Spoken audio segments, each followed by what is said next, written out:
Já de volta, e o nosso assunto agora é a saúde dos nossos ossos. Pois é, a gente está sempre preocupado, né? O que fazer? Será que a alimentação interfere diretamente na saúde dos nossos ossos? Será que não? O envelhecimento da população também gera mais preocupação ainda, mas a saúde dos nossos olhos deve ser uma preocupação constante desde a infância, viu? E para falar mais para a gente sobre este assunto, eu converso agora no programa com a nutricionista a Larissa Rodrigues. Larissa, bom dia. Tudo bem, bom Obrigada dia a por vir até aqui, viu? Eu que agradeço, Conversar conosco.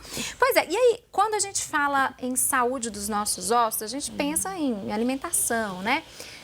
Interfere diretamente, é isso mesmo? Interfere. A nossa alimentação diz muito no que vai ser daqui a uns anos, ou até hoje mesmo, a nossa saúde dos ossos? Sim, sim. É importante frisar que não é só alimentação, a atividade física também é extremamente importante, né?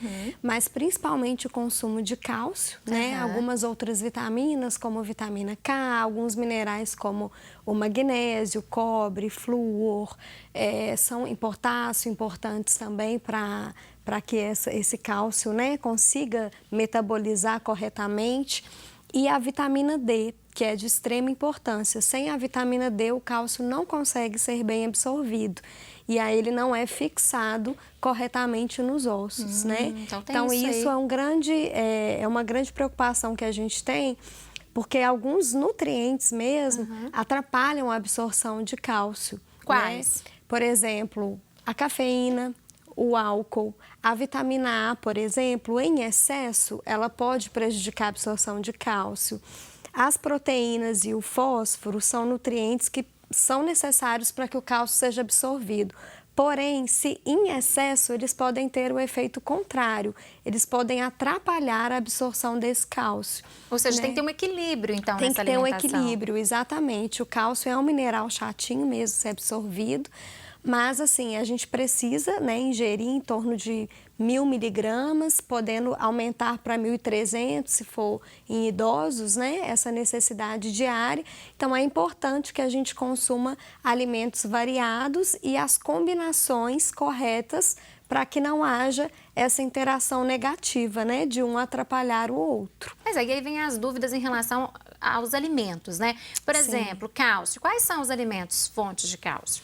A gente tem não só de origem animal, né, mas de origem vegetal também. Então, o leite e derivados, né, queijos, leite, iogurtes, o kefir, tofu, né, a soja, e de alimentos vegetais, principalmente os verdes escuros, né, brócolis, couve, agrião, rúcula, espinafre. Tudo que é verde escuro. Tudo que é verde escuro não quer dizer que seja 100% absorvido, né? Principalmente os de origem vegetal.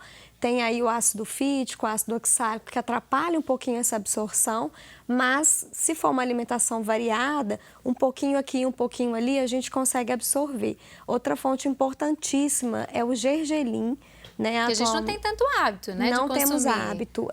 O gergelim é um dos alimentos mais ricos em cálcio, assim, e tem uma biodisponibilidade muito boa. A chia também, né? E os peixes, né? Principalmente a sardinha e o salmão, são fontes também aí de cálcio. Então, um pouquinho disso tudo equilibrado garante aí a ingestão diária, né? Que precisamos para que os ossos fiquem fortes. No caso dos minerais, hein? Como que a gente pode garantir aí esse equilíbrio? Todos esses alimentos já contêm, né? Também. Sim, mas aí olhando também pela vitamina K, pela vitamina C, que também é importante, o magnésio, a vitamina D, né?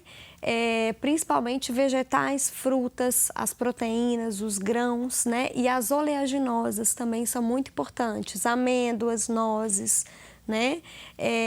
Essa alimentação variada garante a ingestão desses nutrientes, e a vitamina D3, que é a vitamina D ativa, ela é ativada pelo sol. Então, a exposição solar é importante. Sabemos que hoje em dia é quase impossível ter tempo para se expor ao sol, né? E também nos protegemos através do filtro solar, Sim, que é uma importante, coisa importante. Então, em casos de necessidade, caso os níveis no sangue estejam baixos, a gente consegue suplementar a vitamina D3, né? A gente está tendo uma epidemia, assim, de hipovitaminose D, né? É uma coisa que está acontecendo bastante. Porque as pessoas não têm tempo para tomar sol, é isso? Não tem tempo para tomar sol, ou se tomam, utilizam um filtro solar, né? O ideal é o quê? Qual a quantidade de sol Uns por 15 dia? minutos por dia, com 80% do corpo exposto. Então, a gente sabe que é uma realidade, se a gente for pensar no dia a dia do difícil. brasileiro, é uma coisa meio quase que impossível, né? Mas, graças a Deus, existem também, né, os suplementos, né, não só da vitamina D, mas também do cálcio, que ajudam, né, e previnem aí uma série de doenças, mas é importante que seja individualizado, né? Não é todo mundo que precisa. Não Se vai precisar, pegar a receitinha do irmão, do Não, vizinho e achar que está exatamente. funcionando para ele, vai funcionar para você, Exatamente. não é assim, né? E se precisar também tem que ser na quantidade adequada, de acordo com o valor que deu no exame de cada indivíduo. Agora, quando né? nós falamos da saúde dos ossos, às vezes as pessoas já começam a preocupar porque a pessoa está mais velha, está na terceira Sim. idade. E não é bem assim. Desde cedo a gente deve preocupar, Sim, né, Larissa? desde cedo devemos preocupar. É claro que os idosos, né, têm uma incidência maior de osteoporose, né, tem uma fraqueza maior, uma perda de massa óssea mais intensificada, né, massa óssea e muscular também, mas nós temos que prevenir sim, né, existem casos de mulheres jovens já com quadro de osteopenia, né, que é como se fosse o início da osteoporose, né? Alguns hormônios interferem também nessa questão dos ossos, então o uso de anticoncepcionais prolongado, né? Que tem aí uma alteração no estrógeno, pode já predispor, e uso de alguns outros medicamentos também enfraquecem os ossos, né? Corticoides, uso prolongado, os anticonvulsivos, né? Alguns medicamentos que são usados por longos períodos, até mesmo os próprios antibióticos. Todos afetam. Todos afetam, aí a pessoa já não consome os alimentos da forma adequada, é sedentário. O tabagismo também é importante frisar, o tabagismo, né, o ácido nicotínico, ele praticamente zera a absorção de cálcio, né, e os ossos ficam realmente enfraquecidos. O álcool, se for quantidades moderadas, não tem problema. Mas excesso? Mas o excesso, os estudos já comprovaram que aumenta a excreção de cálcio pela urina. O excesso de sódio também, ele aumenta a excreção de cálcio pela urina, então acaba enfraquecendo também os ossos. Mas você falou da osteoporose, que a gente conhece bastante, a gente sempre fala, né, que as pessoas, Sim. principalmente na terceira idade, têm muitos problemas. Sim. Agora, uma alimentação adequada, aliada com todos esses fatores que você disse, atividade física, né? Sim, bons hábitos, de né? vida. Nós podemos evitar também outros tipos de doenças nos ossos? Sim, podemos evitar outros tipos de doença também, né? O raquitismo e até mesmo a questão do envelhecimento, que nós temos realmente uma enfraquecida no sistema ósseo. Mas se uma pessoa, né, se a pessoa teve bons hábitos, ela vai estar dentro da faixa que é normal. Né? Já uma pessoa sedentária, que bebe, fuma, se alimenta mal, isso vai ser uma coisa mais pronunciada, pode acontecer precocemente. Né? Após a menopausa, as mulheres principalmente já começam a ter uma queda expressiva na massa óssea, né? Então, e também não é só a osteoporose, né? De forma geral, outras doenças também. E o cálcio ele também está envolvido em outras reações metabólicas no organismo, né? Ele é importante para a coagulação do sangue. Sim, não só nos ossos, né? Isso, exatamente. Importante para os músculos, né? Para a contração muscular, para os impulsos nervosos. Então, é de extrema importância. Então, a pessoa alimentando bem vai prevenir isso tudo, né? Isso tudo. Agora, às vezes a pessoa que está nos acompanhando em casa está pensando assim, gente, mas como que eu vou saber se minha alimentação está adequada, se eu estou consumindo a quantidade ideal de oleaginosas, né? De todas as vitaminas que você disse, das fontes de minerais. que é o mais indicado para as pessoas que têm essas dúvidas, para elas terem certeza que a alimentação está adequada? Sim, o ideal é procurar mesmo um nutricionista, né? Que aí nós avaliamos o tanto de nutrientes que as pessoas estão ingerindo e o tanto que elas deveriam ingerir de acordo com a faixa etária e com as particularidades de cada um. E a gente pede exames também, né? Os exames de sangue são os melhores indicadores, que aí nós vemos realmente quanto está ali e detectamos carências, excessos, né? Tentando corrigir aí com a alimentação e, se necessário, suplementação. Muitas vezes é necessário, sim. Essa suplementação, geralmente, ela é indicada, né, caso a pessoa necessite, por um tempo determinado, é isso? Sim, por um tempo determinado. Não é uso contínuo. Alguns casos podem até ser, mas não é com todo mundo, né? Ou às vezes é só até os níveis normalizarem, se estabilizarem e a gente vai acompanhando. De tempos em tempos, nós pedimos novamente os exames e avaliamos, né? Mas é importante frisar que não basta tomar só o suplemento, né? Ele é complemento, Ele né? é só um complemento, o próprio nome já diz, né? Porque às vezes a pessoa acha que já está tomando complemento, que pode deixar a alimentação de qualquer jeito, né? Exatamente, não é bem assim não, né? Até porque o alimento, ele vai ter não só o cálcio, mas outros nutrientes importantes, né? Então, tem gente que pensa isso, vou tomar, então não preciso comer nada, tá tudo certo.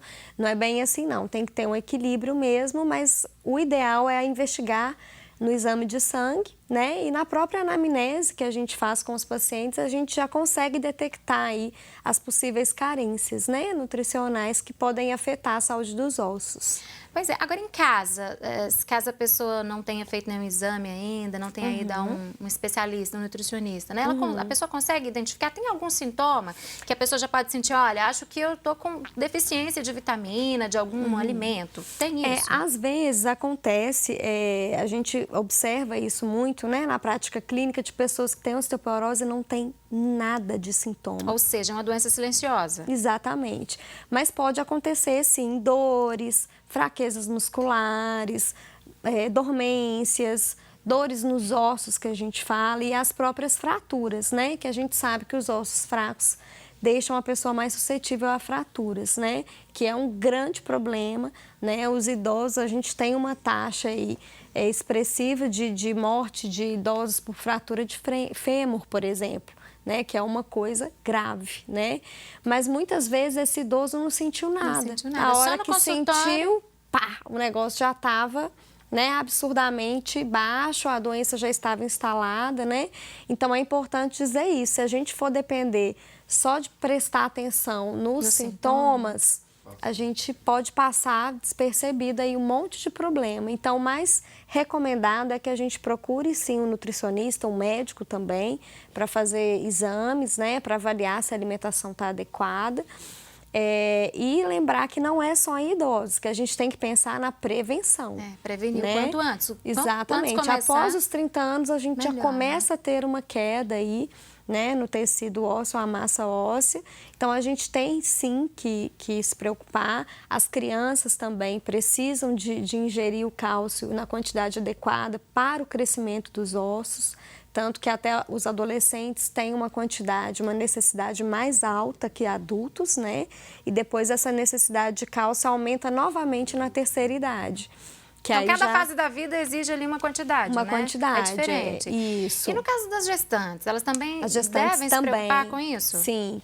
As gestantes, elas têm aproximadamente a mesma quantidade de adolescentes, né? Uma quantidade de cálcio um pouquinho mais alta, porque aí é para ela e para o bebê, né? E é importante, sim, durante o desenvolvimento aí fetal, que tenha as taxas de cálcio, né, equilibradas. Agora a gente vê muito falar também, principalmente os idosos, né? Estou com dores nas articulações. Uma boa alimentação, né, bem equilibrada, de acordo com o que você falou, também pode contribuir para trabalhar, para evitar problemas nessas articulações? Sim, pode contribuir, mas nesse caso, o que mais vai interferir é a atividade física. Porque a atividade física, além dela prevenir também a osteoporose, né, a gente, principalmente as atividades de impacto, os estudos têm demonstrado que atividades na água, por exemplo, de baixo impacto, não tem uma contribuição tão expressiva no tratamento da osteoporose. Dizem que tem aí umas novas técnicas, né, de uma certa resistência na água para poder ter esse benefício. Já uma musculação, exercícios de impacto, dentro, claro, da necessidade aí da possibilidade de cada pessoa, né, com um profissional educador físico adequado aí, elas contribuem muito. Então, elas vão melhorar não só a questão desse estímulo aí para aumentar a massa óssea, mas também do equilíbrio, da força, o que acaba otimizando, digamos assim, o funcionamento das articulações, né?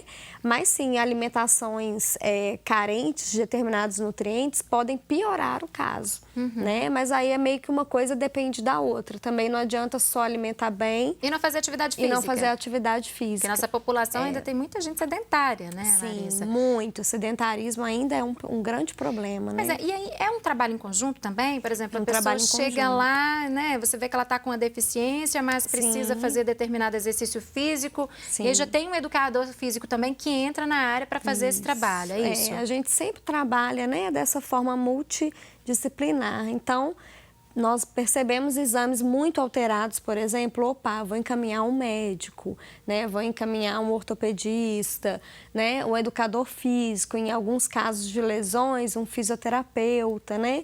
Então, é importante que os profissionais trabalhem em conjunto, cada macaco no seu galho, né, claro, mas que o paciente tenha uma assistência muito melhor. Então, a chance aí de sucesso no tratamento ou na prevenção é muito maior, né? É muito maior quando tem todos os profissionais trabalhando de forma conjunta, né? Agora, para aquelas pessoas que já fazem bastante atividade física, né, atletas, pessoas que já são até profissionais do esporte. Sim. Nesse caso, o cuidado com a alimentação também deve ser mais especial, né? Sim, muito especial, porque eles estão submetidos, né, a uma atividade muito intensa, então, assim, o corpo sente, as necessidades são maiores, né, e nem sempre os atletas são tão saudáveis quanto a gente imagina. Às vezes a gente imagina, né, faz atividade física o tempo inteiro e é uma pessoa saudável. O corpo dele está sempre exposto ali ao limite, ao extremo, né, e é sempre, a vida do atleta é assim. Enquanto a gente está saindo para ir ao cinema no fim de semana, o atleta está o quê? Ele está treinando, né? E são treinos muito intensos. Então, assim, é muito comum também a gente ver problemas em ex-atletas, né? Ou porque a necessidade deles era muito alta e eles não conseguiam suprir, ou porque realmente era um treinamento muito extenuante, né? Então, os atletas também têm que ter muito cuidado, né? Então, é um grande erro a gente pensar assim, atleta é saudável. Não é. Não é. E tem que ter um acompanhamento. Tem que ter um acompanhamento. E aquelas pessoas que às vezes começam a fazer uma atividade física e elas mesmas já falam, olha, eu preciso de um complemento, já compram ali na lojinha mais próxima de casa e tudo mais, acha que está fazendo muito bem para a saúde. Isso é um risco? É um risco. Primeiro porque muitas vezes a pessoa não precisa. Se ela tiver todos os nutrientes ingeridos nos alimentos, para que ela vai suplementar? O excesso, né, de tudo faz mal, inclusive de suplementos. E mesmo que ela precisa saber a quantidade que ela vai ingerir. Então, uma pessoa alta, que tem uma atividade física intensa, se é homem, se é mulher, se tem alguma patologia, isso tudo interfere na quantidade dos nutrientes, né? Então, nem sempre o que está escrito no rótulo, uma colher medida, nem sempre é aquilo. Aquilo pode ser o triplo para mim, o dobro para você, enfim. Depende de cada organismo, depende de cada pessoa, organismo. Né? E aí o excesso realmente pode fazer mal. Então, não é indicado que a pessoa saia comprando, né? E lembrar que o profissional mesmo indicado para prescrever suplementação é o nutricionista, né? E muitas vezes a gente faz até avaliação bioquímica de exames mesmo, para ter certeza que o paciente precisa. Isso é muito importante. E muitas vezes não precisa. Pois é, então nada de sair comprando suplemento por aí sem uma indicação. Exatamente. Larissa, muito obrigada por ter vindo. Eu que agradeço, foi um prazer. Conosco. Até a próxima. Até a próxima. Um beijo. E você de casa, continue conosco, viu? Vou fazer uma pequena pausa no programa, mas eu volto já com muito mais.